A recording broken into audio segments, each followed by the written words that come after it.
everyone! Welcome to my channel. So for today, ang pag-uusapan natin ay tungkol dun sa nag-message na sabi niya, yung asawa daw niya ay nagbago naman na daw. Parang ipinapakita niya yung efforts niya para matulungan siya na makapag-move on. Pinapakita naman daw niya na hindi na niya kasama yung other woman, although magkatrabaho kasi sila nung other woman.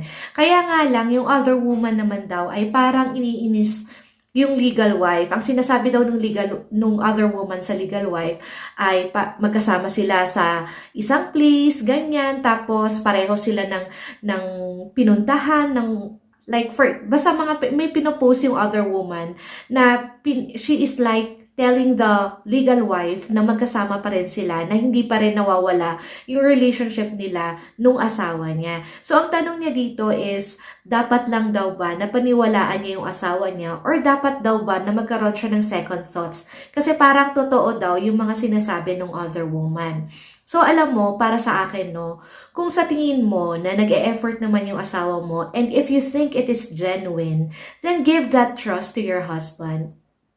Yung dun sa other woman, there's nothing that you are going to make. Wala kang iipunin or wala kang kahit na anong kailangan ma-retrieve na relasyon with the other woman. Kasi wala naman kayong relasyon na dalawa. Wala kayong dapat ayusin na relasyon between each other. So, kung meron man ay na kailangan mong ayusin, yun yung relationship mo with your husband. Ngayon, hindi ibig sabihin na sinasabi ko na kapag nag-effort siya, ay paniwalaan mo na lahat ng sinasabi niya. Katulad ko, yes, I give my husband that trust. But, up until now, wala pa yung 100% trust. Kumbaga, meron pang natitira para sa sarili ko. Hindi ko na yun maibigay ng buo sa kanya. But just because hindi ko yun ibinigay ng buo sa kanya, hindi ibig sabihin na lahat ng gagawin niya ay idadoubt ko. Hindi rin ibig sabihin na hindi ko siya susuportahan sa lahat ng mga efforts niya. Kami ng mag-asawa, kaya nag-workout yung pag-move on namin, kasi nagtutulungan kami. Hindi lang siyang gumagawa ng effort para mag-gain back niya yung trust ko sa kanya. In the same way, ako din, nag-e-effort din ako na ibigay yung tiwala sa kanya kahit napakahirap siyang pagkatiwalaan. So, ikaw, dun sa relationship ninyo ngayon ng asawa mo, naiintindihan ko na may doubt ka pa rin at pwedeng nako-confuse ka nang dahil sa mga sinasabi ng other woman. Sabi mo nga dun sa message mo sa akin, sabi ng asawa mo is gusto lang ng other woman na magkasira kayo ng tuluyan ng asawa mo. So, it is possible na tama, na totoo yung sinasabi ng asawa mo. It is also possible na hindi siya nagsasabi ng totoo, kumbaga pinapaikot ka lang niya. So, kailangan natin i-consider lahat ng mga pwedeng makonsider para maayos mong mapagdaanan itong sitwasyon na ito, sis. Ang masasabi ko sa'yo, kailangan, yes, tulungan mo yung asawa mo. Make that commitment to help him be able to mend your relationship. Pero, mag-iiwan ka pa rin ng para sa'yo. It means you have to make sure that you live enough strength, enough confidence, enough love for yourself. Para pag worst comes to worst, hindi mo na kailangan mag-beg ng pagmamahal sa ibang tao dahil you already have enough for yourself.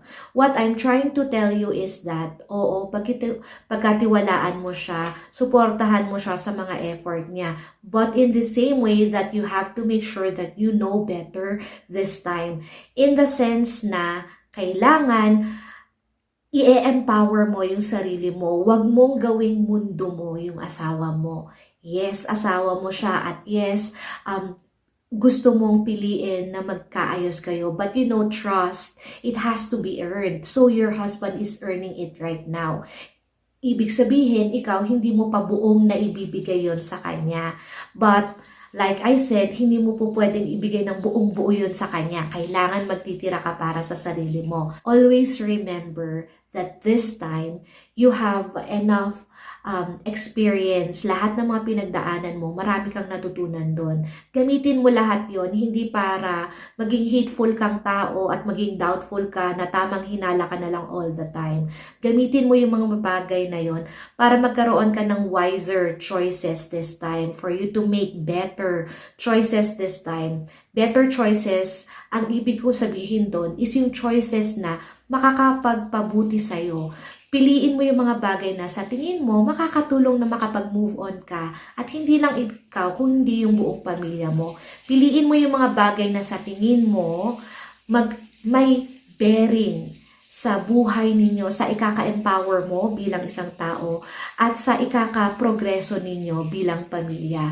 Huwag mong hahayaan na ma-stuck ka na punong-puno ng doubt that you live in the misery of those pain, yung sama ng loob na naramdaman mo doon sa asawa mo. Huwag mong hayaan na yun ang mag-manipulate ng direksyon or ng patutunguhan ng relationship ninyong mag-asawa or ng buhay mo bilang isang tao. Huwag mong hayaan na maging in control sa'yo yung pain na naramdaman mo, yung hatred na nararamdaman mo.